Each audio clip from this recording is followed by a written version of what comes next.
Hello and welcome to the Her Hoop Stats podcast. I'm Gabe Ibrahim and I'm raring up for a wonderful conversation with Jackie Powell, my friend and women's basketball writer for Bleacher Report and the Next, and reporter. I almost forgot one of the things that is on her LinkedIn bio. We're going to be talking about, Liz Cambage, as usual, but then we're also going to be getting into a fun game about which players we're most excited for in new situations. And we're going to talk about the New York Liberty, the team that Jackie covers mainly for the Next. And make sure you're following us at Her Hoop Stats on Twitter. Make sure you're subscribed here on YouTube. Our Twitter names just popped up under us, so make sure you follow us on Twitter because we're covering women's basketball from every angle, about everything, all the time. Jackie, how's it going for you in terms of all women's basketball all the time, no matter where it's happening? It's going all right. Thanks for having me, Gabe. I really appreciate it. And I'm really excited for what we've got coming up during this pod. But as I told you before we started recording, I am a little tired. It's really important for me to have my cup of Irish breakfast every single morning. And it's been a really busy time for people in our corner of the world. It's fabulous for the growth of this game, but it's also, we are only human, and there's just been so much going on. It has wrecked my sleep. And also I ran out of coffee beans earlier this week. So you guys are getting 2 cups of Cuban coffee, Gabe, which, hey, there, as an unpredictable person, I don't know what that guy's going to do. I didn't have the third one. The third Cafe Cubano Gabe is out of his mind. So I'm only on 2, but we'll see how that goes. You ever have Cuban coffee? I hope you have. No, I'm not really a coffee drinker. I think it's because I had a really terrible experience with it in college. I should be open to trying it again. No, it's really bad for you. I'm just like, I'm Cuban and there's no, like, coffee is a way of life. And I've never got out of that despite moving to DC. But the coffee is also like a way of life here because people are crazy. And like us, they do not sleep. So Jackie, more power to you without doing this with coffee. Let's talk about someone else who doesn't sleep. Liz Cambage, the DJ, the superstar, the model. She has so many jobs. And it appears that she's going to have a new one, which is center for the Los Angeles Sparks. This deal has not been made yet because it's looking like it's going to be a sign and trade because Liz doesn't want to play for a penny less than the Supermax, which, hey, I support. I think the Players Union also supports. It's good for the game that players are refusing to take less. But that means there's going to have to be a sign and trade with the Las Vegas Aces, and the Sparks are insisting that they want to keep 12 players, which makes the entire thing much more complicated. Basically, the rub of this is they're going to have to move either Brittany Sykes or Amanda Zahui B, and probably that pick that they got from Seattle in this year's draft over to Las Vegas. But that's the technical side. It's like just like fit wise. Do you think this is going to work? Like, what does Liz do for the Los Angeles Sparks? So, wow, what a question that is. Right. Let's go back to the fact that the Sparks had the absolute worst offense in the league in 2021. Mm-hmm. So I think immediately she's going to make the offense better because of her ability to just be dominant and to create plays in the paint. I do think that they do not have enough spacing for her to do what she does best. And that is a real concern. So if Derek Fisher is smart, and if they're going to do this sign and trade with the Aces so Liz can get her Supermax, you've got to trade for someone who can space a little bit, or at least it's just that roster is very confusing. So yeah, okay. Liz, I would consider her to have the capability to defend as well. I mean, I think when she was playing her best with the Aces, they were a very good defensive team because how she's able to protect the paint, the amount of space she takes up.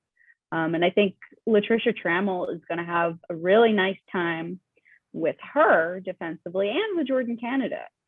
But I don't think the way that this team is constructed, I guess, fits what Liz does best.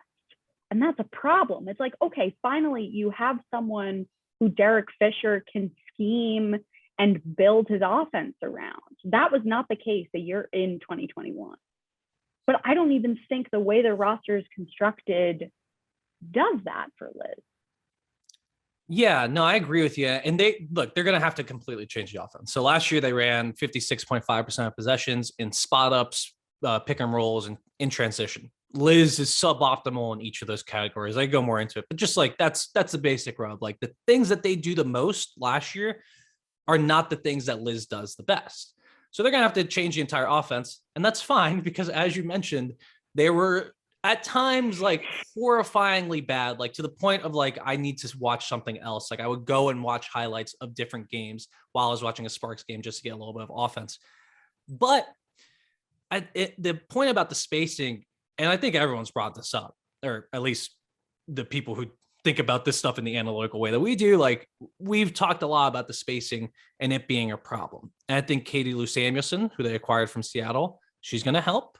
Her shooting, while it's not the sort of tremendous knockdown shooter that we thought she might be coming out of UConn, she has certainly been good. She'll certainly help the spacing. A healthy Christy Tolliver helps them a ton with shot creation for herself and others, and with a little bit of that spacing.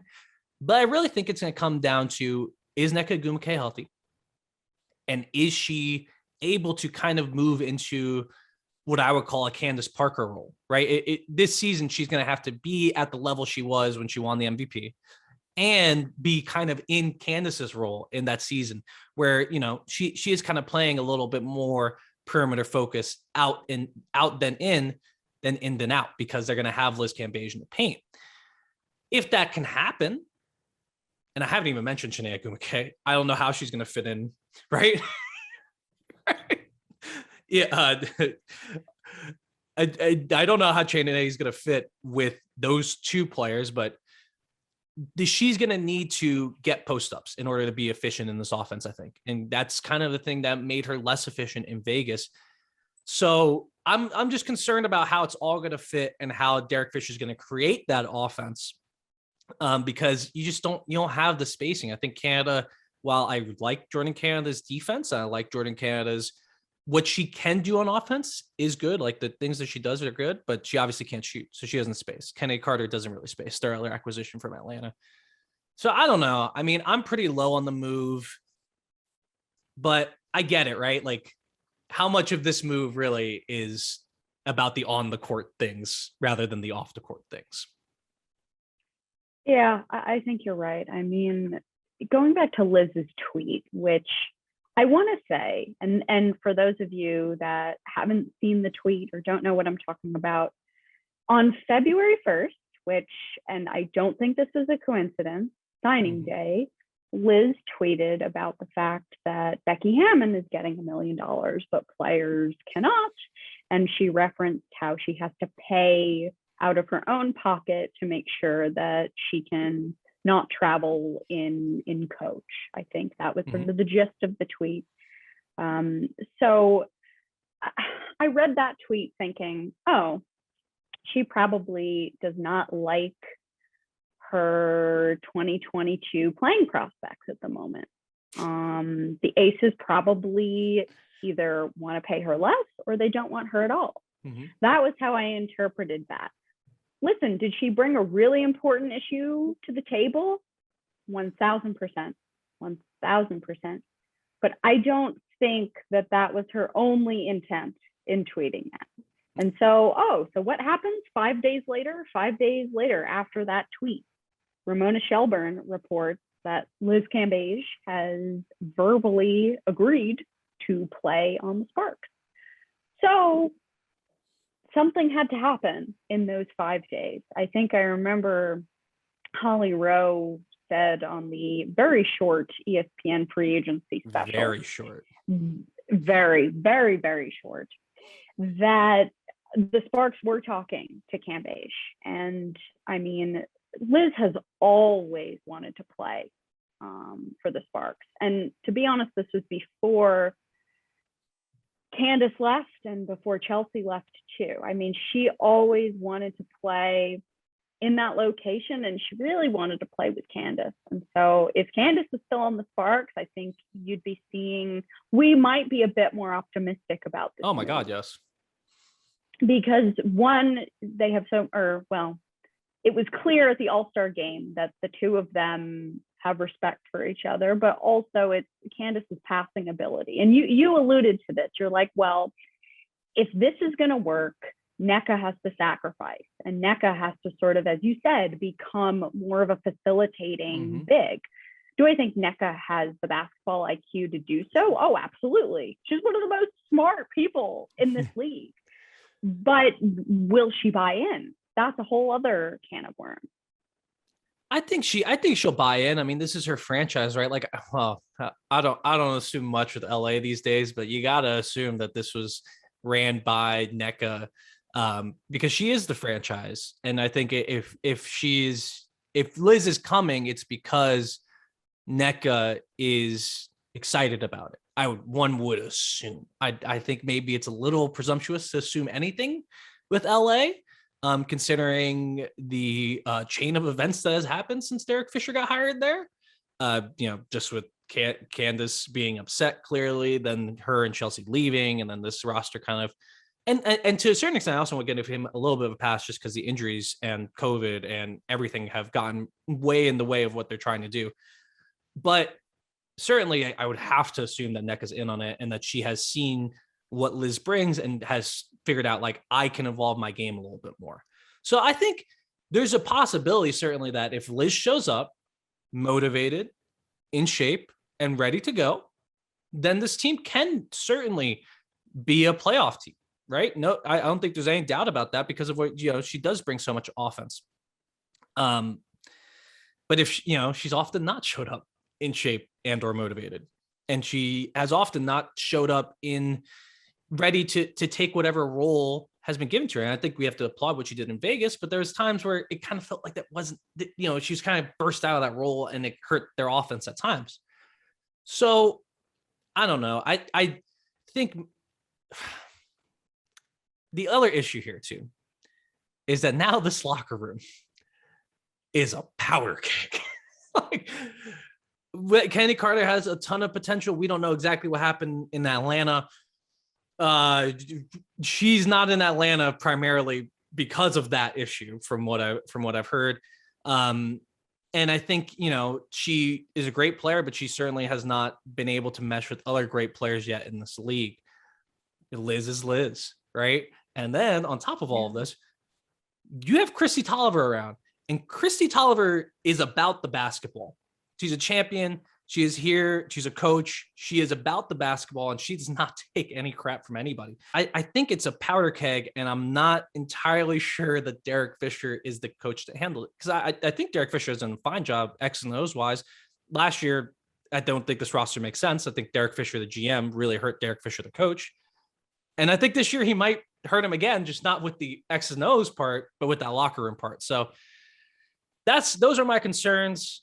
Obviously, I don't want to get anyone less excited. It's going to be really excited, but I do think we have to mention these concerns that we have. Yeah, there are a ton of concerns. And to add on to that, some interesting reporting regarding Kennedy Carter is I actually asked Angel McCoughtry on a USAB Zoom this past week. So when was it? It wasn't this past week. I think it was over the weekend. Mm-hmm. She was one of the first to do the Zoom. And I think the way they did it was they had the folks who were injured go first. But anyway, so I asked Angel, I said, so, what did you think about this trade? And, I know you've sort of been mentoring Kennedy, on and off. And so she interrupts me and she goes, on and off. I'm like, oh. And Angel's like, I got the call right when she knew. And thank you for reminding me. I have to call NECA and tell her exactly what she needs to do in order to be able to get the best out of Kennedy. So it seems as though Angel has become this mentor to Kennedy and really cares about her. And something that I know about Kennedy Carter is when she finds someone who she gets along with, she latches on. I mean, she was so upset when Nikki Collin left. I mean, Nikki Collin was someone who she trusted. So it seems clear to me that she trusts Angel, and the fact that Angel is saying, oh, I have to call Nneka and help her to help Kennedy. I mean, listen, who knows if that works, but I think it's an interesting thing to note. But I do agree with you, Gabe, regarding Liz. I think that locker room absolutely is a powder keg.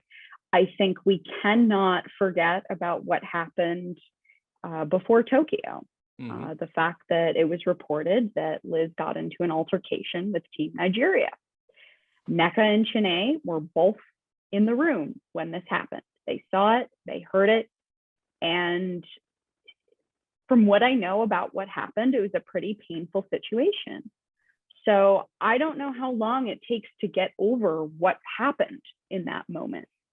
It seemed pretty emotional and pretty dramatic. So I just don't know. It's a little confusing as to what must have happened to get both of the Agumekes on board. Maybe a desire to win a championship, maybe. I don't know. But I really wonder about who makes this work. And if Christy Tolliver is healthy, and if she finds a way to sort of focus this group, LA could be back in the playoffs. Do they win a championship this year? I do not think so. No. But could they be back in the playoffs? Sure. I think that's a bigger point too. Like, if it all works out, is this team, like, do I even think this team's going to be in a double bye spot? Like, I don't even think they get into I'm not sure they get to I don't think they get to a top 2 seed. I would be surprised if they got to a top 4 seed, even if things went right. But I think getting Carter is a good bet because, I don't think I'm not saying Kenny Carter is like a bad person.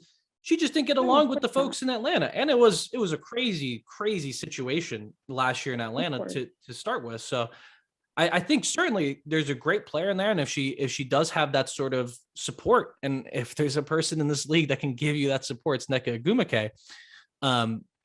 So it could work. It could work. I just would like it better if they didn't, kind of they're pushing more chips into this season.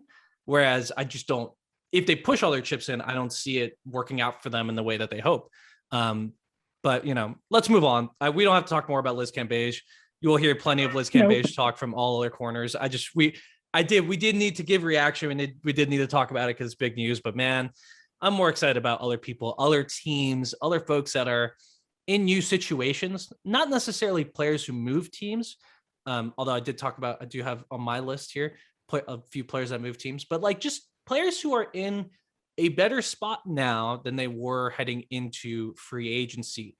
And I want to, pick a couple here and get into why we think that they're going to be better, why we like the situation for them, and why we're excited for them from the player's perspective, because we talk so much from the team perspective and from a GM level that I want to get down to seeing like why the players moved where and like who's going to be in a better spot. So do you want to start us off with your player that you're excited for in a new situation? Yes, sure. So one player that's at the top of my list is Elizabeth Williams. Oh, me too. And yes, I think I don't want to say that it's obvious. Well, but I think Elizabeth Williams has a ton of potential. Mm-hmm. And I don't think there was the emphasis on player development in Atlanta that maybe she needed. And so while she's considered a veteran now, she is moving to a situation and moving to a place that has such a strong foundation and such a strong infrastructure when it comes to skill work, skill development. I mean,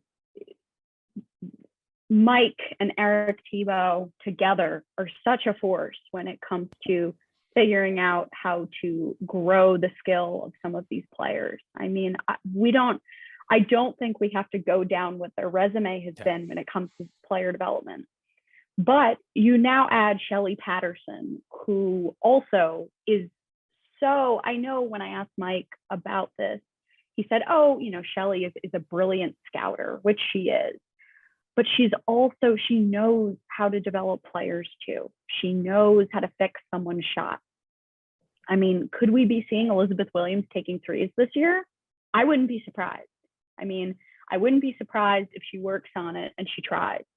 And also I feel like Elizabeth Williams is going to love being close to home and being in DC.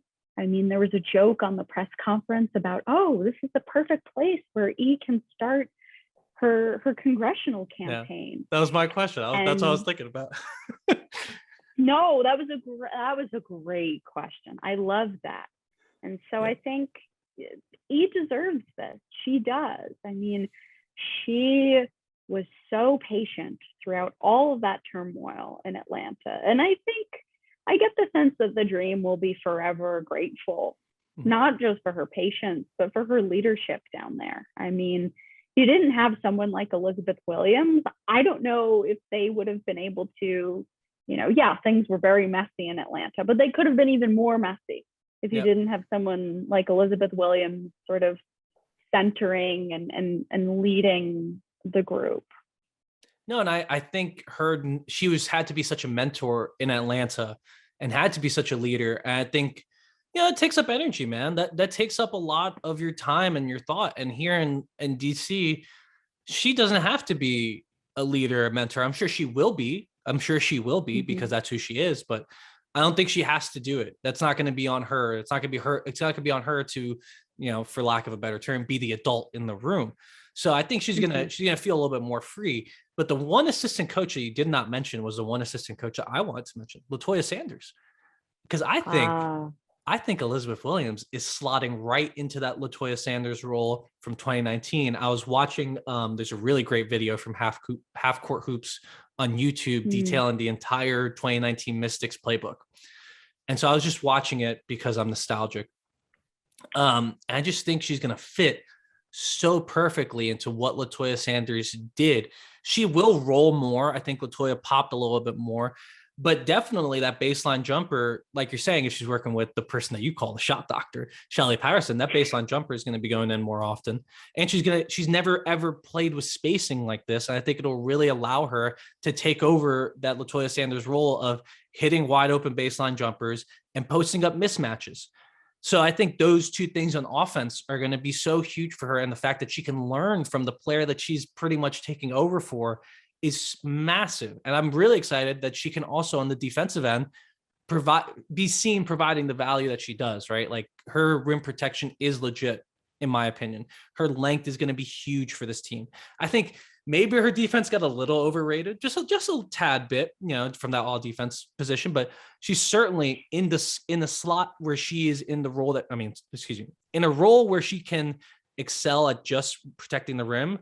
She's going to be great. So I'm just so excited for her. And like Senator Elizabeth Williams, like put it on the books now. Like I'm all, look, I'll do PR for the campaign, Elizabeth, if you're listening. Like I'm all in, because I think her coming here and being able to focus on those other things, get those other opportunities, and be with just people who really support you in that, because that's the feeling I get around or being around the Mystics organization. They support all that. I think it's going to be huge for her. So yeah, she was definitely on my list as well as a player that I'm super excited for. We'll keep it moving. I'll go with my second player on my list. I kind of have a feeling it's going to be on your list too. Angel McCoughtry. Yep, the second name on my list, Gabe. I know we have an overlap of opinions, but yeah, McCoughtry. I mean, I think the case is extremely simple, right? She's working with Cheryl Reeve, who has been proven to work on a player's shots, expand their game, and allow them to really just focus on the basketball and being, nurturing that side of their game. I think she's going to a place that really loves and honors the league's legends, especially since that Simone Augustus situation went down. And I have an article somewhere on Winsider where I like completely rip Cheryl Reeve for letting that happen. But I think, I think I was a little unfair, but I also think Cheryl has kind of changed in how she approaches that situation, just because I don't think she ever wanted to lose Simone. I don't think she ever wanted to make Simone feel like she was disrespected. And I think that's just something that happens in basketball. And you have to kind of change the way you talk to folks like that. And I think that has turned into Minnesota kind of leading the league and honoring their vets in, Laisha Clarendon, Sylvia Fowles, and now Angel McCoughtry. I think she's going to get that shine that she deserves. And this is going to be her in the offense with the most movement that she's ever had, with one of the best passers she's ever played with in Laisha Clarendon. So, I mean, I think the case for Angel having a great time in Minnesota is easy. Oh, I couldn't agree more. Well, the thing that's interesting about what you said is the bit with Simone, because so Simone is now on the selection committee for USA basketball, and she was there in camp with Cheryl. So I'd have to assume that hopefully those two have patched up whatever went wrong there. I appreciate that analysis about sort of honoring the legends, but also from a basketball perspective, I think this is huge for the Lynx, because, and you have to talk about the fact that they're going to be without Napisa Collier for a while. We don't know. I mean, Reeve is assuming that she will come back at some point. I don't think Reeve is going to be suspending her contract. I don't think that's happening, but they're going to be without Collier for a while. And so Angel can fill some of that void. I mean, I know Collier is maybe a better defender than Angel, but offensively, Angel slots right in at that, the 4 and the 3 spot right there. And going back to Laisha Clarendon, I mean, Angel and Laisha played together in, when was it? I think it was 2016. They were both on the Dream.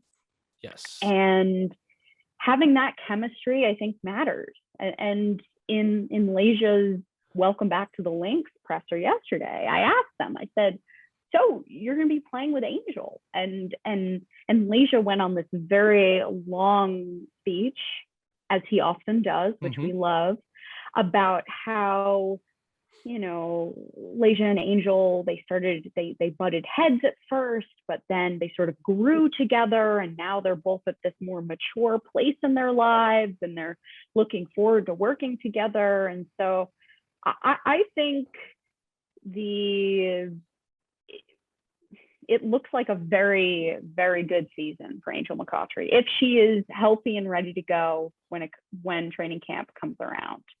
And I think her leadership is going to be huge for them as well, because I do, before Laisha was on the team, I remember they were struggling very much. And it was because there was only Crystal Dangerfield, who's the point guard, and there were a lot of mismatches, but also Sylvia Fowles isn't that vocal leader that maybe you get in Laisha, and I think Angel too. So I think Angel is I hope Angel has a very good bounce back season, something like what we saw in the Webble. So definitely agree on that one. Yeah. And I forgot to look up the exact stats, because they played together in 2016 and 2017 in Atlanta. Although I think Angel may have been, she was hurt in 2017, but in 2016, I think, let me see, I'm trying to look up how many, the person who assisted the most field goals made by Angel McCoughtry in 2016 was Laisha Clarendon.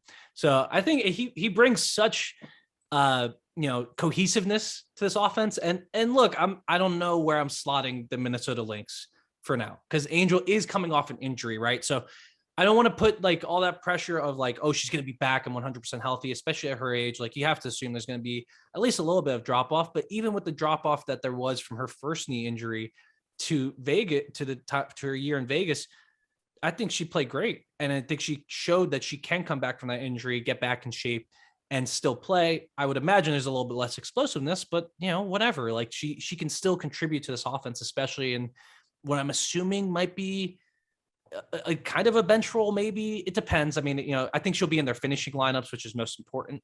Actually, it may depend, because Dantas was good in those spots last year too. So, in the Chanwa, it has has a big contract. But regardless of where she slots in terms of the starting, finishing lineup sort of stuff, she's playing with players who are extremely competent, with coaches who are extremely competent.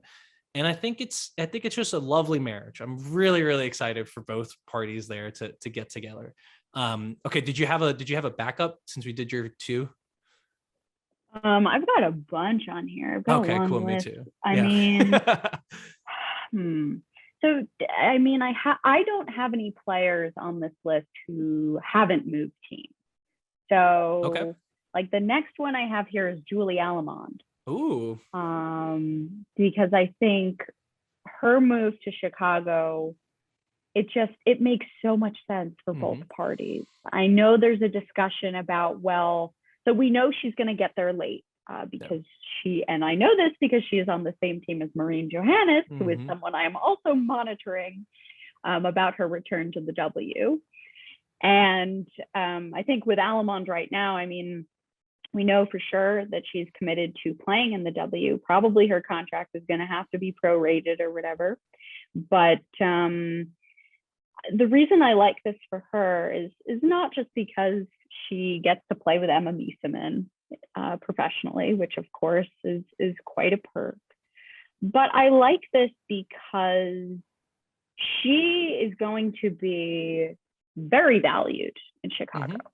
The Sky have not, I mean, no offense to Dana Evans, but I mean, she was a rookie point guard. And to that whole situation with Shyla Heal not working out, and Dana Evans getting slotted in, I mean, I give Dana a ton of credit for just, going with the flow. But I think with Allemande, you have a pro-ready point guard who can back up Sloot and who can play alongside her too. And that is a hole that they've been trying to fill for so long. It will take pressure off of Allie Quigley if she returns, although it's been reported that the wheels are turning a little bit for her to return. I don't remember what Allemande's contract looks like when it comes to how many years they have her. I'm looking at it. She's on the rookie scale for this year, and next year she has a team option. So next year, I mean, before this season, before the start of the season, they'll have to pick up that option, I think. Which is actually interesting because with her playing in France and the fines coming in next year for the prioritization, that could affect, whether she comes over or not. It doesn't seem to be that big of an issue, but she is in the contract for 2 years. I think it's a more of a 1 year thought process here in Chicago, and that's totally fine. But yeah, sorry, I just wanted to get the contract stuff out of the way. But yeah, continue. Yeah, no, that's good information. But I think she gives them a real chance to try at running it back. I mean, people have talked about what Miesemann adds, in place of Steph Dolson. I mean, I think the one discrepancy there, I mean, Emma's a much better scorer, which we know, but I'd say that Dolson's a better screener. So I'm not saying Emma can't screen. Of course, Emma can screen, but those little things that Steph Dolson could do, they're going to miss. But I think that whole backup point guard situation and having a little bit more depth at the guard spot, because I consider Kalia Copper a small forward. I really do. Yeah. I think she's the 3-4. I think you need a little bit more depth in that backcourt when you have, aging vets there. So I think she's gonna have quite a role there. And she's gonna win. The Sky are gonna win. In Indiana, she was not gonna win. So I think it's going to be, and she's going to be working with a Belgian legend in Ann Waters, who really, I give her, I mean, without Ann Waters, would the Mystics have landed those two? I don't think so. I mean, I think Olaf Lang leaving, which we think it's going to be the Liberty, because where else would Olaf leave to? The Sky benefited from that. They did. Both the Liberty and Sky benefited from that greatly. So that's why I'm excited for Julie. Olaf is married to Sandy Brondello, which is why Jackie says that. Sandy Modelo being the new head coach of the New York Liberty. Yeah, no, I totally agree with your point that that Alamon's going to be able to play well, and that all of this is predicated on Vandersloot clearly coming back, which we are both assuming is going to happen because there has been reports that the wheels are in motion. I talked about this on like the last 3 podcasts I did about why Courtney Vandersloot is not signed yet. And whatever, I think that situation is going to get resolved in some way. But yeah, I think the point you brought up about her being able to play both with Courtney Vandersloot and be a backup to Courtney Vandersloot's huge. I mean, you look at her 3-point shooting from the bubble, it's insane. 4.2 threes attempts per game, 47.8% on those attempts. Like that's a lot of volume to suggest that she's an awesome 3-point shooter. And that's in Indiana, where it's not the best spacing in the world. So when she comes to a team like Chicago and is playing with these brilliant basketball players, are going to put her in the right position and teach her so much about the game.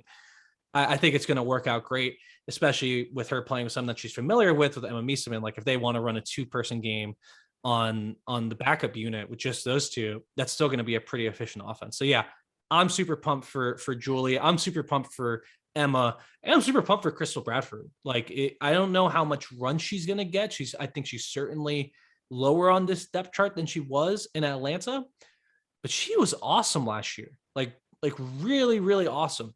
And I want to see her, how she fits with this team, because there's just so many smart basketball players being put in the right role.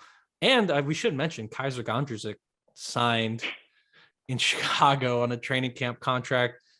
I don't have any opinion. I don't know. I don't know. Right. I don't have much knowledge on her or anything quite invaluable to say, but I do. Crystal Bradford, I think it was Spencer Nussbaum who made this joke on Twitter. It was fabulous. It was something like, you're replacing diamond with a crystal. And so I think that's a great way to put it, because I think you're getting someone in Crystal who will take on the role that Chicago created for Diamond that Diamond didn't like. You're putting someone in there who's more willing to accept that role and who's more willing to grind. And that I think is going to be really, really gritty and just really thankful to just be on that team. I don't want to shade Diamond, of course. No, but, for sure. And Diamond just even, I don't think her past 2 years have just been so rough. Yeah. And I think, so Crystal Bradford ended the season injured, correct? So I'm trying to remember what happened there. She had some sort of leg there was a fracture. Yeah. I think I may have to ask Spencer about that, but hopefully she comes into camp healthy. Because I know I really, what happened with Diamond, I think, was very predicated on her health and not being 100%. But also, I do think that Crystal Bradford, amid the food truck incident, I think Crystal Bradford has the potential to be a very good locker room presence. Yeah. Well, and the thing with the whole food truck thing is, like, to our knowledge, that didn't affect the locker room. I wouldn't care, right? Like if one of my friends told me, like, oh, I got in a fight in a food truck, it's like, cool. Like, as long as it doesn't affect what we're doing, I don't care. Like, you could do whatever you want your free time. But I think there's also, like, the thing you're saying about Diamond, I think it boils down to there's a difference between accepting the role you are given and being happy with the role you're given. And I think that is something that fans have to realize when they're making moves, when teams are making moves on the margins. A lot of it is predicated on, is this player going to be happy in the situation that we're putting them in? So, for example, I think if Diamond DeShields came back for whatever reason to Chicago this year, she wouldn't be happy. And she may even start rejecting the role that she's getting because she thinks she has more. And I think last year she did do a good job of being a good soldier, right? Like she showed up, she did what she could. She fought through injuries to help that team win a championship. And she always gets to be a champion because of that. And you have to applaud her for it. But I also applaud her for saying, hey, I don't want to do that anymore. I want to go somewhere where I'm going to be more of a feature role. Is that place Phoenix? I don't know. But that's why Diamond DeShields perhaps is not on this list. But yeah, I think for Crystal, I think she is going to be really happy in that role and hopefully she gets an opportunity to continue showing what she has, because I think she's a really good player, and a player that there's not that many players that fall into the Crystal Bradford, Becca Allen role, right? Of like, we've kind of seen 3/4 go away to a certain extent.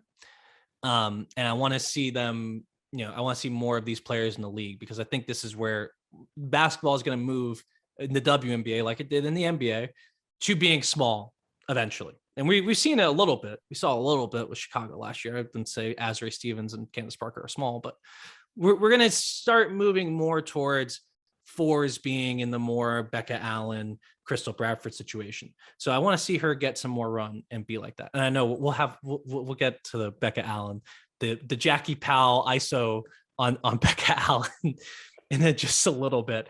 All right, I want to bring up one more player. Well, I want to bring up two more players because they play on the same team last year. Courtney Williams going to Connecticut. Wow. I'm very happy about that. Just watch the tape from the 2019 playoffs. I don't, from what I can gather, Courtney is not a problem in the locker room. She's a problem outside the locker room, perhaps. I think she did get a little lost in the sauce in Atlanta. It's pretty easy. Atlanta's a really cool city and really fun. I think it could easily get lost in it.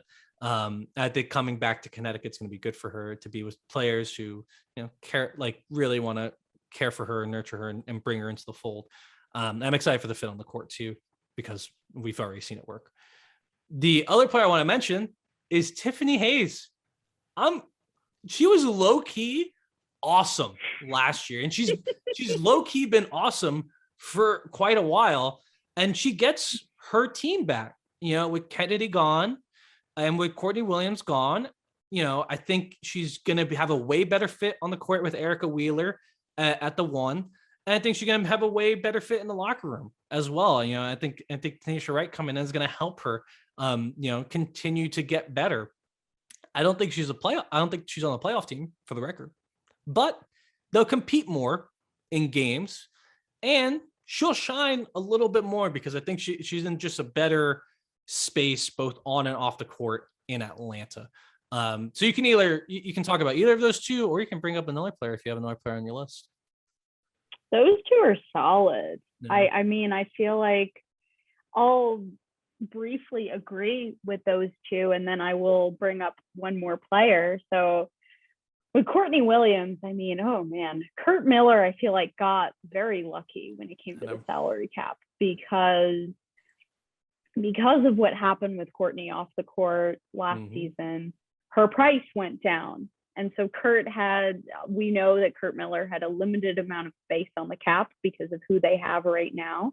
And he had to re-sign JJ. And so that situation just worked so beautifully for both parties, because I think there was some fear on Courtney's end of it of, oh gosh, like, am I going to be able to play in this league again because of this incident and because of everything that happened? I mean, I remember, I think when Marcus Crenshaw, her agent, was talking about everything that was going on, he was very anxious about it too. So I think just this works out so well for both parties. And clearly we all go back to what happened in the All-Star game when Jonquel and Courtney were just sort of so happy to be playing together again.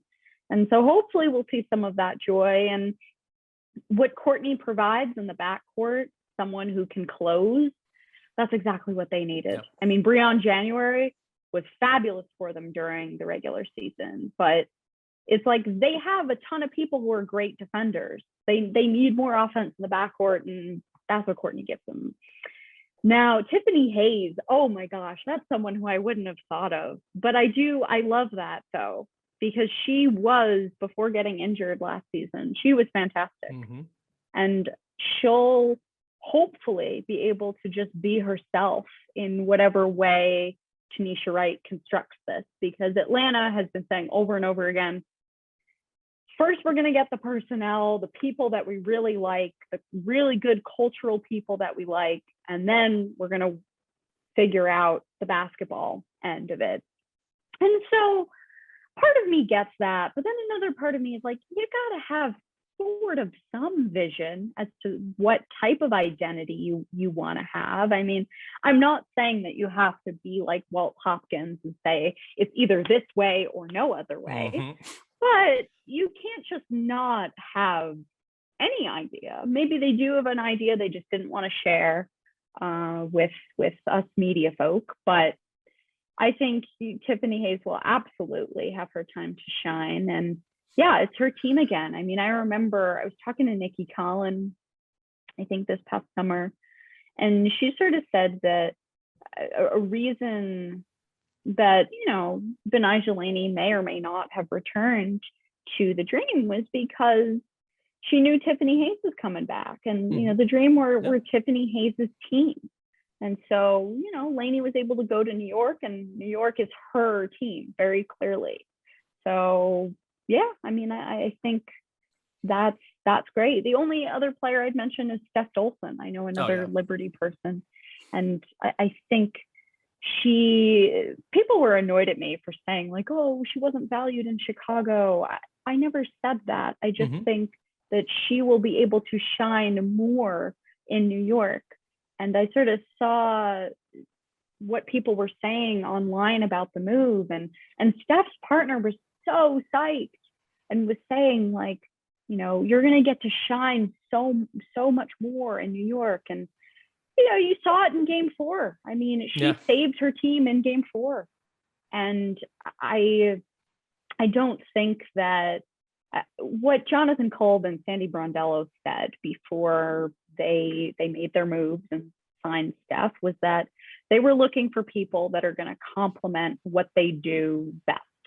And I think that's what you get in Steph Dolson. And I think she is going to have the role that she wants, which is she will be able to play a lot. She's going to be able to do everything that she loves to do. I mean, she was talking on, when was it? It was earlier this week because she's with USAB. And she said, one of my favorite things that I get to do is screen for people. She's like, I love setting up my teammates. And New York really is preaching about being a selfless basketball team. That wasn't just a Hopkins thing. That was very much so a Jonathan Kolb thing. And Sandy Brondello believes that too. She says in her beautiful Australian accent, I want a selfish basketball team. Like that line, I don't have a great Australian accent, but I've heard her say that line so many times. And so Steph is someone who is very selfless.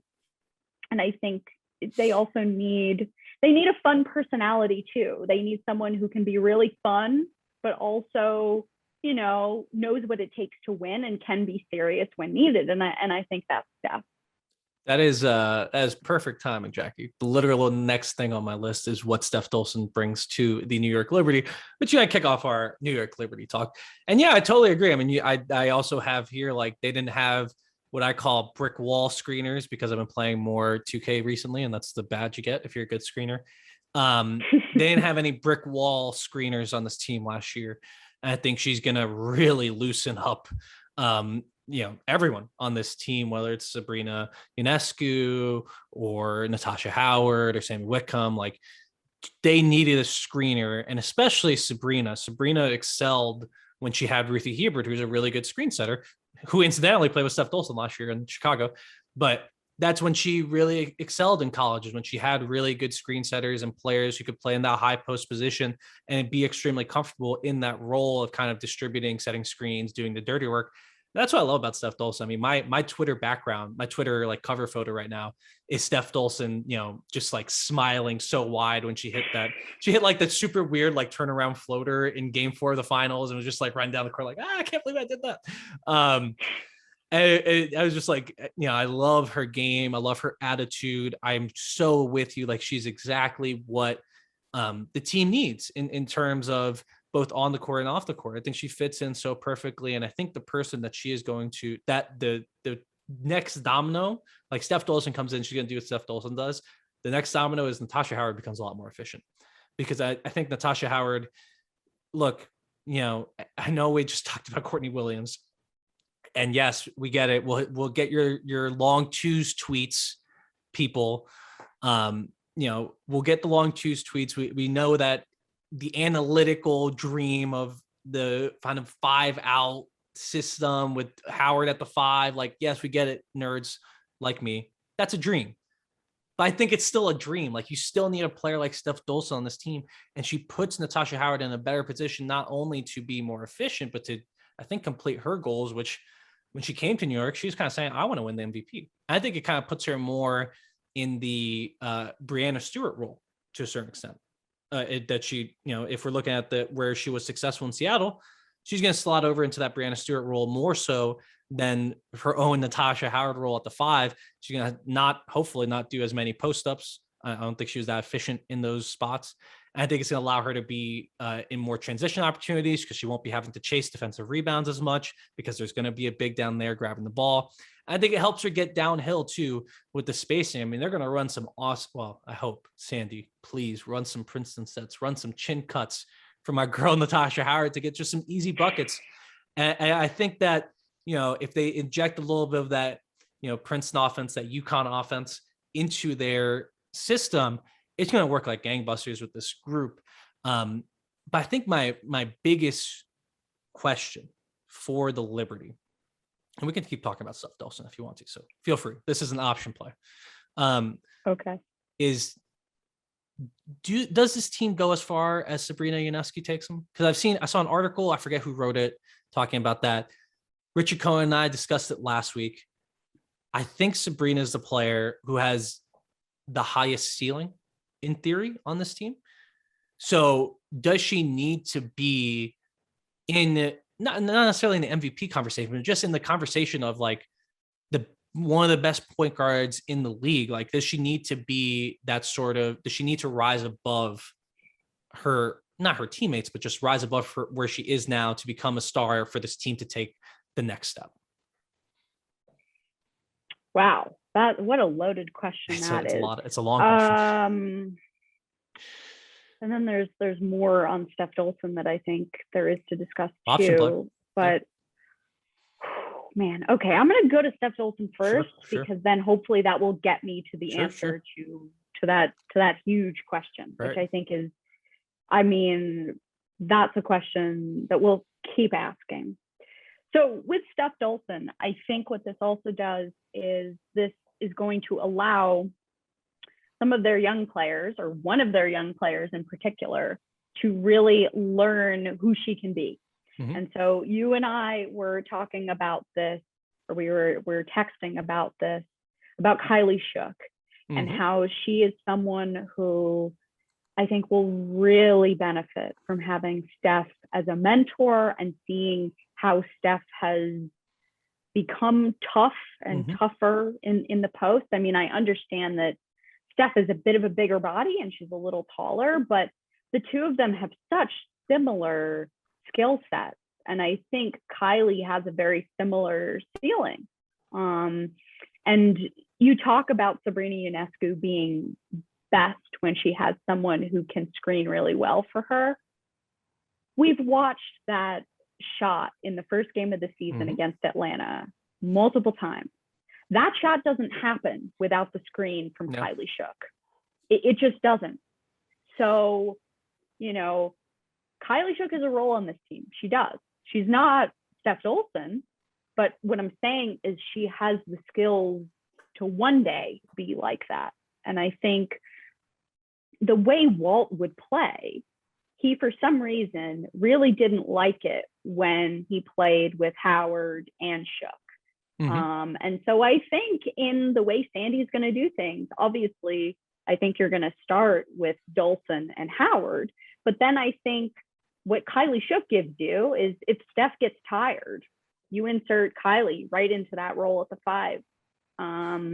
This is still a really versatile team. This is still a team that potentially, yes, can play 5 out, because I don't think there isn't someone on the roster right now who can't shoot.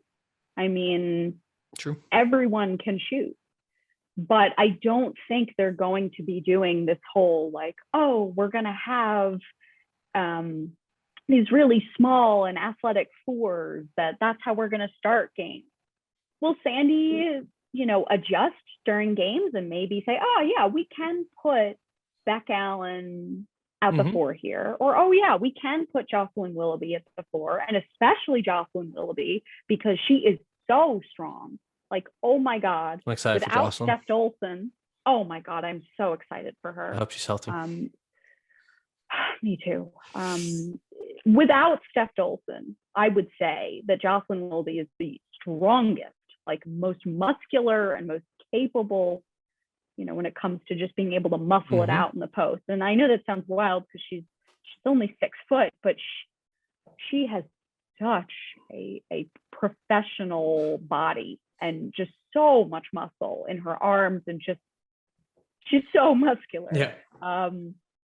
But so I think Steph is going to really help with the development of this team too. Okay. And wait, before we get to Sabrina, I want to bring up one thing, because I know there's people listening who have already tweeted us about Courtney Williams' long twos last year. We get it. Who are going to say about Kylie Shook? If you're like me, you watched a few games where Kylie Shook got absolutely toasted, and you were out on Kylie Shook. I was one of those people. We texted about this the other day or yesterday. We did. And I was like, I don't know, at first they had to cut somebody. They ended up cutting Liana Odom, Jazz Jones. And I was like, I probably would have gone with Kylie Shook there. Like, whatever. Then, however, and you can take this with a grain of salt, and you should, her on-off numbers, she has the 3rd best net rating differential on this team. They were 7.6 better in net rating when her on the court than her off the court. Their defense was 10 points better with her on the court than with her off the court. Tons of noise there. However, I'm with you. She's going to be in a better position with Sandy Brondello because she's not going to be forced into. She was a square peg in a round hole for a lot of last year. I think her playing in a different system is going to be huge. And I think the optionality that this team is going to have is going to benefit her as well as everyone else on this roster, but her in particular, in that she's not going to have to be forced into doing one sort of thing. I think she's going to be forced into doing what she is best at, which, hey, maybe we haven't figured it out yet. And maybe, hey, she doesn't develop as much as people think now, but certainly I'm back. I'm on the train of she should be on this roster. She should get a shot to play with this team. And I think Steph Dolson is going to be huge for her, especially if she can just slot into that backup 5 spot. Now I'm going to put your feet though to the Flames. Let's talk about Sabrina. Talk to me. What do you think? Okay. Well, I think Sabrina has certain intangibles that make an engine go, right? Mm-hmm. It's her willingness to win. It's her competitive spirit. It's the type of thing that we talk about with Diana Taurasi. And Sandy Brondello was very quick to compare those two in just sort of the qualities that they have that not every player in this league has. So I think when it comes down to those late game situations and those tight games, when you sort of need someone who's gonna make something happen, I do think that's going to be Sabrina. I do think it's her competitive spirit. I do think Betnijah Laney is just such an important piece on this team, and I hope she is as ready to go, as they seem to say she will be come training camp, because I know she got her knee fixed up. It's wild to me that she was playing with a very unhealthy knee when she almost beat the Mercury. That was incredible. No, I saw that. I was like, I was shocked because her numbers did get worse as this year went on because what she have? She had a torn MCL. Is that what it was? Yeah. Yeah. Mm-hmm. And it's like, that's a no joke injury. Like that is, talk about this guy up here. That kind of derailed him for a little while, Dwayne Wade. When he was with Miami. So that's crazy that she was like that. And I agree. I'm just assuming that like we get something similar from Betnijah Laney, Sammy Whitcomb, because I just don't know how much better those two could be. Yeah, I agree. I mean, I think what we might see is we might see Sammy on the bench a little bit more. I think what's going to happen there is Sandy sees Sammy as a combo guard. Okay. And I think Sammy proved that she can play at the 1 and the 2 in this league. And I think what we're going to see is Sammy may work as a backup to Sabrina. Because if you think about it, so you have Sabrina at the 1, you have maybe Lainey at the 2, you could have Beck at the 3, Howard at the 4, and Steph at the 5. That's a potential starting lineup that I see. And so, you know, we know that Lainey is a very good passer, but so is Sammy. I mean, Sammy was really good at running the pick and roll. And so what you do is you then, when Sabrina needs a rest, you bring in Sammy Whitcomb. And I think it makes even more sense, the prospect of getting Maureen Johannes back, because if you need sort of someone who can back up Sammy Whitcomb directly, you have Maureen Johannes, who also is a combo guard. I know, I miss her so much. I'm not getting my hopes up. Well, okay, I've done some reporting on this, and yeah. I think both sides want this to happen. It's just about the missing the first chunk of the season, and it's about the money. You know, how much, with missing that bit, how much is she going to be worth? But I think Maureen wants to play in the W. We know that. I've heard that, and the Liberty would 1,000% want her back, because she fits in with so much of what they want to do. So anyway, I think I got off on a bit of a tangent there, because we were talking about Sabrina. You're still dodging the Sabrina question. I'll answer it first, so then you could agree or disagree. Sure. I think the answer to my own question is yes. She's the one who needs to raise her level of play. I don't think it's reasonable to expect Betnijah Laney to raise her level of play by that much more, because she was already awesome last year. I could see her being more efficient. I'd like to see her usage come down a little bit, but that's again predicated on Sabrina Ionescu taking a bit more of those of that usage and taking a bit more of those possessions and hitting more of her threes. She was 32% last year. Yeah, 32.5% last year on a healthy amount of threes. And it's just, those need to fall a little bit more. If those fall a little bit more, the whole offense makes a lot more sense. But I just don't think it's reasonable to expect Betnijah Laney, Sammy Whitcomb to be any better than the awesome players they were last year. I don't want to put that on. I don't want to say they can't develop or anything, but like, I don't think it's reasonable from a front office standpoint to expect that. So then we look at Natasha Howard. I think Natasha Howard, as I mentioned, is going to be slotted into a better spot. But even if she is, for her to get to the point where she's competing for an MVP or competing for all WNBA or whatever her goals are, it's also predicated on Sabrina Ionescu. Like she needs to be that pick and roll operator that they worked out well when they were healthy last year. And I think last year is super weird for this team. But the player that needs to raise their level to the star level is Sabrina. Because I think if she does that, and Laney is the same level of player she was, and Sammy Whitcomb's the same level of player she was, Sabrina's going to bring Natasha Howard up to the level that she can be, that we all have seen from her before, and create a team that is really, really nasty and it has a very high ceiling. But we have to see it first from Sabrina. She needs to show that she is the superstar that we have seen in bits and pieces and we saw in college. And I think she can. I think, and at this point, if she never develops anymore, I think she's a starting level point guard in this league for a very long time. But I'd expect her to develop a lot more because she is just an amazingly hard worker. She's an amazingly, she has those things that you see in the great players that we're talking about, the Dianas, the Sues, all those players. She has that in her. And so I expect her to get better. And that's what I'm saying. I think this team goes as far as she takes them because I expect her to raise to that level. So that's why I would say, yes, this team goes as far as Sabrina goes. If she's a superstar, sky's the limit. Like there's a world in which they win the championship, right?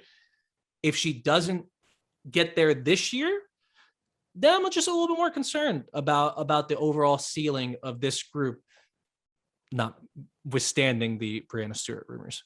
So that's my answer.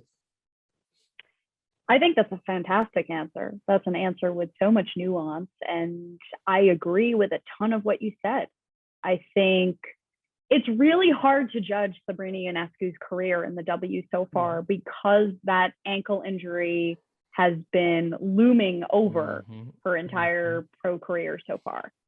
And I think, I don't know the type of fingers we can point, but she clearly was not ready for camp and for the start of the season.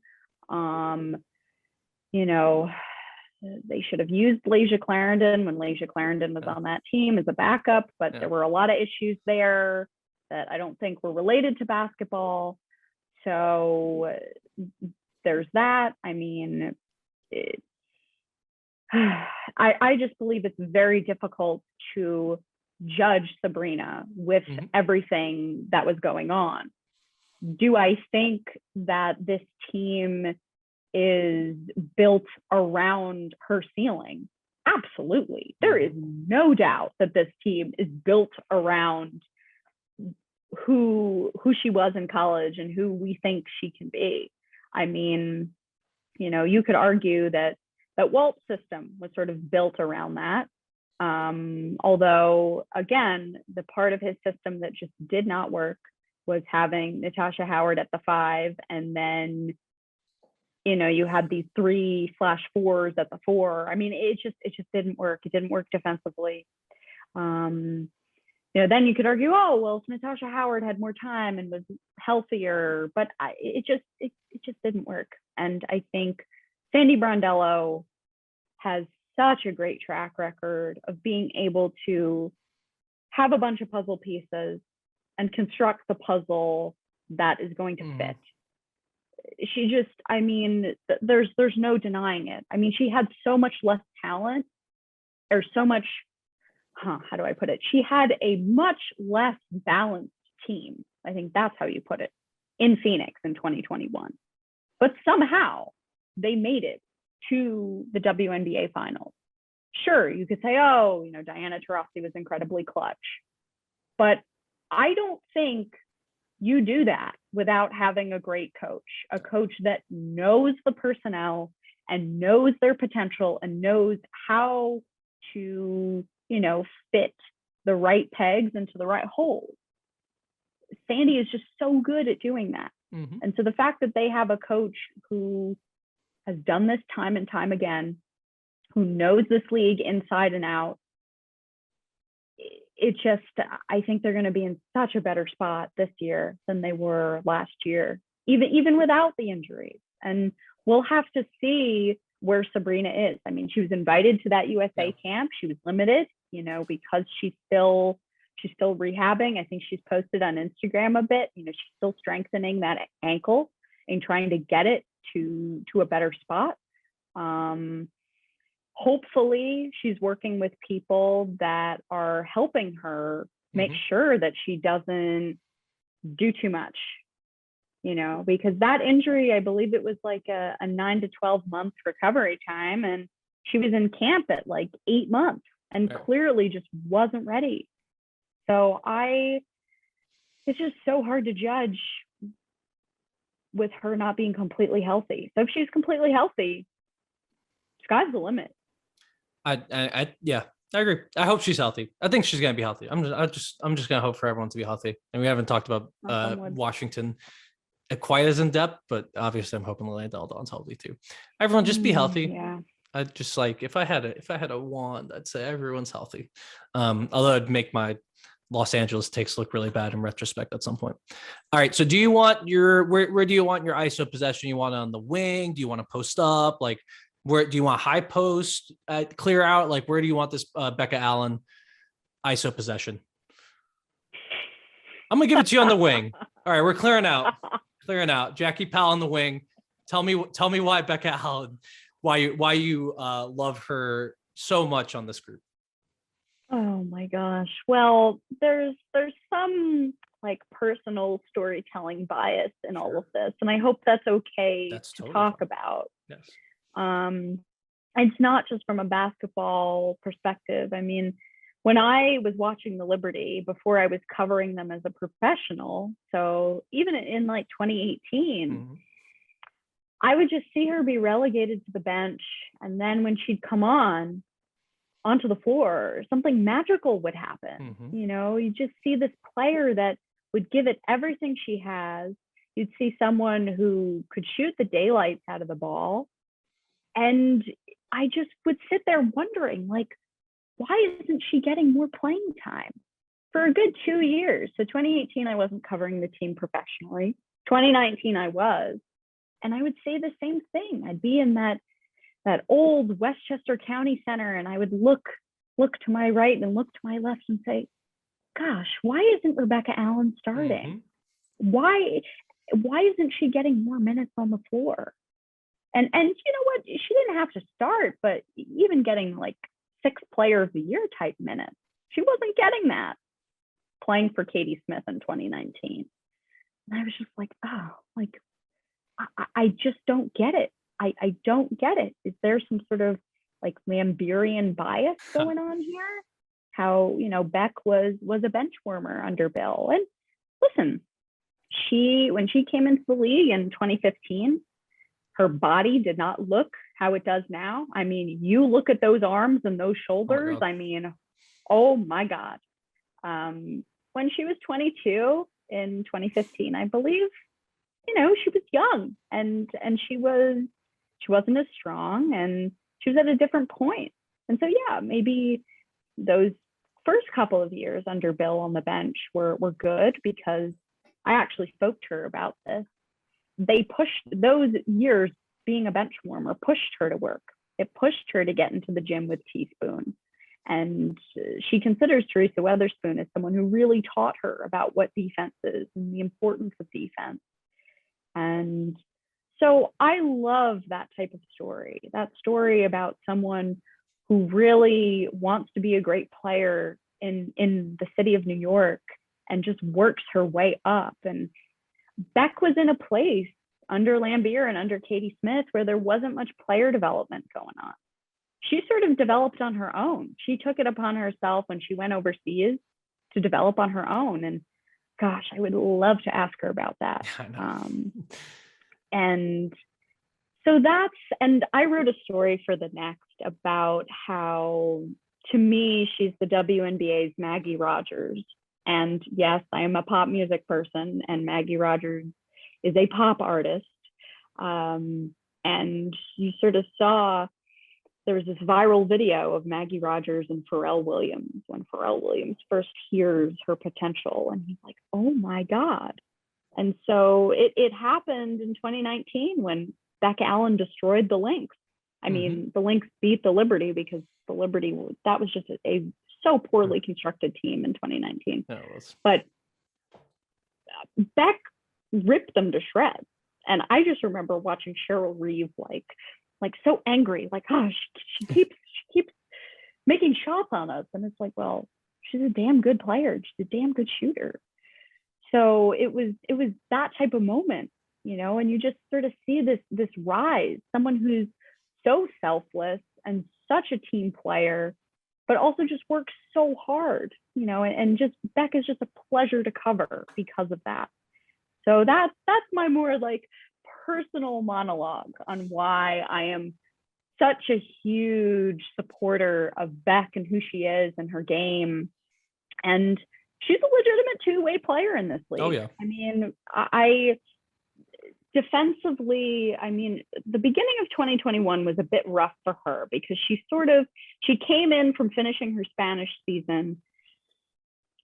She didn't have a training camp, so she was adjusting on the fly. Clearly, there was a lot to adjust to. Then the plantar fasciitis happened. They shut her down so she can recover and be ready for the Olympics. She goes to the Olympics. The Opals have such a difficult time in Tokyo, which that wasn't Beck's fault, wasn't Sandy's fault. It was someone else's fault, who we mentioned earlier. Yes. And then Beck literally comes back and is like, I'm going to show you all how good I am. She never said that, but she played like it. Like, oh my God.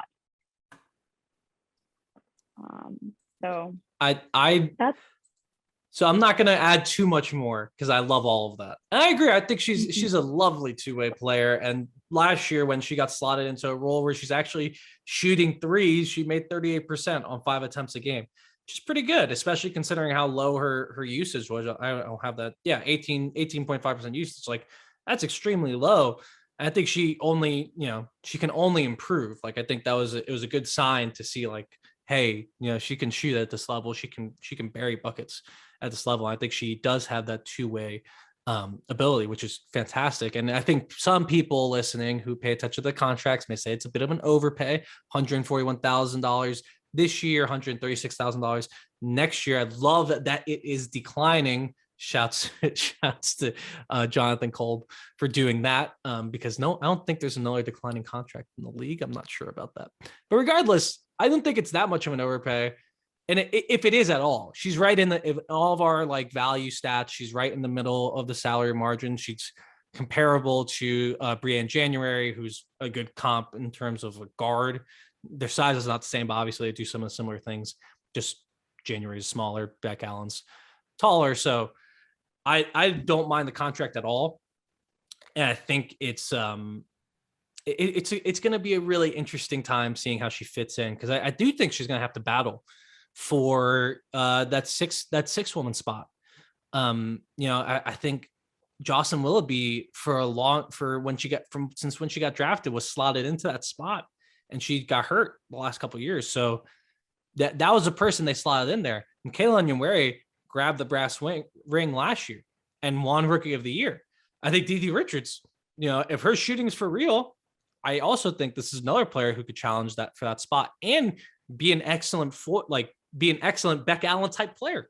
I think it's huge for DD Richards to have Beck Allen on the team. So she's going to have to fight for those minutes still.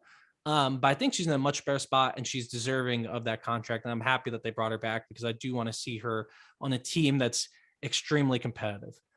However, we are nearing what should be the end of our time. We said yesterday that we could talk for like 4 hours, and we definitely could. I've been cutting us off this entire podcast. But let's get into it. The final question about the New York Liberty. Mm-hmm. Talking regular season now, because I think after last year, I'm not getting into the business of predicting the playoffs in February. I don't know what's going to happen by the time we get to the playoffs. We'll have to see the matchups. But it's a new format too. Oh, is it? Is that coming in this year? The new playoff format. Yes. Oh.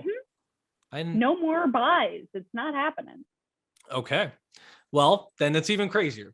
Although it makes it easier to predict. But I don't want to think. We're going to leave the playoffs for a different day. We're going to leave the playoffs for a different day. Mm-hmm. Regular season. What is the New York Liberty ceiling, and what is their floor? I can go first if you want me to. Sure. Why don't you go first? I always give our guests the option. Okay. I will say their ceiling is about the 4 seed. I don't think. Let me just have the standings right in front of me so I don't say something out of turn. So I don't think they're going to be better than Connecticut is in the regular season. I don't think they're going to be better than Las Vegas is, depending on what happens with the Liz transaction. I don't think they're going to be better than Las Vegas in the regular season. And I don't think they're going to be better in Seattle in the regular season.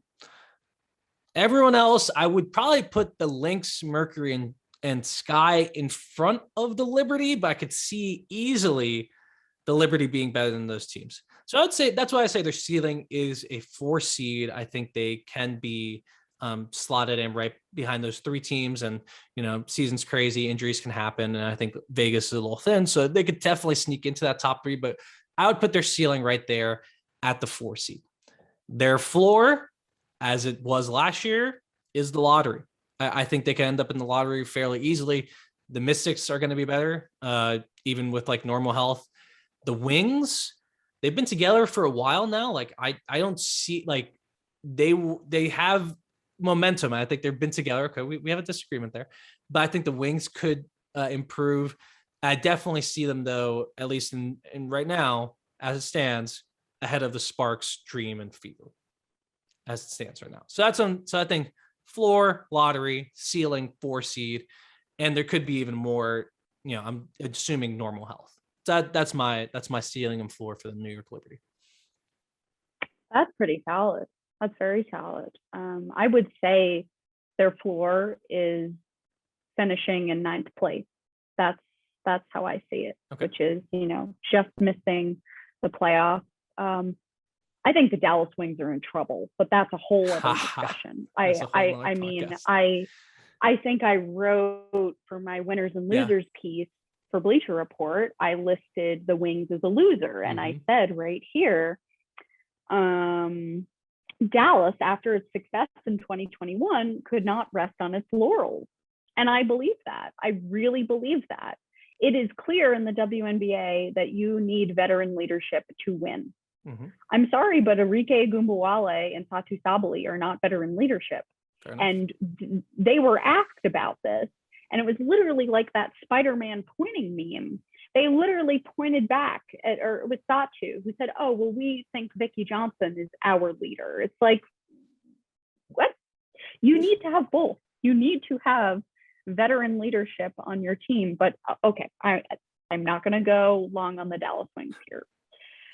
But point being, I could easily see the Wings being in the lottery again. But I do, so with if the Liberty were to get the 9th spot, who would be underneath them? I'd say Dallas, I'd say Atlanta and the Fever. And then I think because LA has a little bit much more talent than they did last year, you know, they'd get the 8th. But I think we're pretty similar when it comes to sort of how we're seeing that. But if Sabrina Ionescu takes a huge step, then as we said earlier, with the step that she takes, the team takes a step as well. And so their ceiling to me is that 4 or 5 seed. I mean, I think the thing about the Liberty is that they are a well-constructed basketball team. This is not the Phoenix Mercury where you're just saying, ooh, look, we have all of this talent. Let's put it into a cauldron and see what pops out. That's not what we're dealing with here. We're dealing with a well-balanced basketball team. Jonathan Kolb said, what I want to have is I want to have quality WNBA personnel across the board. If people are healthy and this team functions like the well-oiled machine that it could be, they have a very high ceiling. You know, obviously, I think that they're still young too. They have a lot of young pieces and they have people who I consider to be young vets. But these are people who are ready for that responsibility. I mean, in 2020, there was the whole baby vet, young vet thing in the bubble where it was like Kia Nurse and Amanda Zowie B and Kia Stokes. But the thing was, and no offense to those 3, but they weren't ready for that type of role. Course. So you go into 2021, you have Benijah Laney, you have Sammy Whitcomb, and you have Natasha Howard. Clearly 3 people that I think were,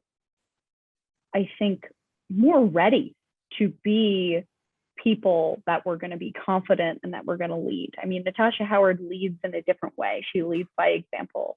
But clearly the young group became close to her and trusted her and followed her lead. So I think that the more and more their young leaders grow. So, you know, Laney's not 30 yet. Whitcomb's 33, I think, and Howard is now 30. You know, the more that they grow, and now you're throwing Steph Olson in there, who's 32 and who just or 30 as well, and just won a championship. You know, whenever you add a new piece, there's going to be a period of adjustment, and so yeah, I mean, they're not a WNBA finals team this year. I don't think so. But are they a playoff team and a very competitive team? Absolutely. If all goes wrong and so many people are injured, do they end up 9th in the rankings? Sure. But are they a lottery team right now based on who their coach is and how balanced their team is and how well it could potentially function? Absolutely not. Yep. No, I'm with you. We'll see. I think we gotta get out of here though. We have many press conferences We may come back for if Tina and Charles says something like she did last year. We may come back for an emergency podcast in some form at some point. But for now, I think this was a lovely discussion, as we always have, Jackie. It's great talking hoops. Fabulous. We have to talk more pop music though, because I have some thoughts. And we could do that at a different time, potentially on air, because that'd be fun. And you will hopefully. You are always welcome on this podcast, and you will hopefully be back on this podcast on the Her Hoop Stats Podcast Network whenever you want. Oh, hell yeah. Love it. Love it. This has been so much fun. I've just really enjoyed this. Yeah, I'm glad we're getting an opportunity, not only us to talk, but everyone in our little corner of the Twitter sphere / the real world. I guess we're in the real world too. Talk hoops and talk about the WNBA and break it down as in depth as you do over with Bleacher Report and the Next. Do you have anything you want to plug coming up soon? Well, I just did this winners and losers piece. It was good. VR. I read it. Thank you. And coming up, I'm working on this piece all about UConn women's basketball and the emotional and mental struggles that they've been through, in probably the most tumultuous year in the history of Gino Ariema's program. So that's been a blast to work on, because I also, in addition to just being super analytical, I love the emotional and human stories that we can tell. And women's basketball players are so special, such special people. And so the more and more that we can share with our world who they are, I think the better. Yeah, and you're one of the best storytellers doing this on our side of the ledger. So I'm excited to read that UConn piece. I mean, I said some really nice things about UConn on our last podcast, and then they immediately lose. So UConn fans, if you're listening by this point, I'm very sorry. But we will catch you guys next time on the Her Hoop Stats podcast. Again, make sure to follow both of us on Twitter. Follow at Her Hoop Stats. Go check out herhoopstats.substack.com. And I don't need to tell you guys to check out Bleacher Report. Obviously, if you're not subscribed, I'm assuming you're subscribed to the Next if you're listening to this podcast as well. This is way too nerdy. If you are not subscribed to the Next, just go and do it, because that coverage is very necessary for at least my understanding of the league. But with all that being said, we will see y'all next week. Have a lovely time, and make sure you get to watch some basketball.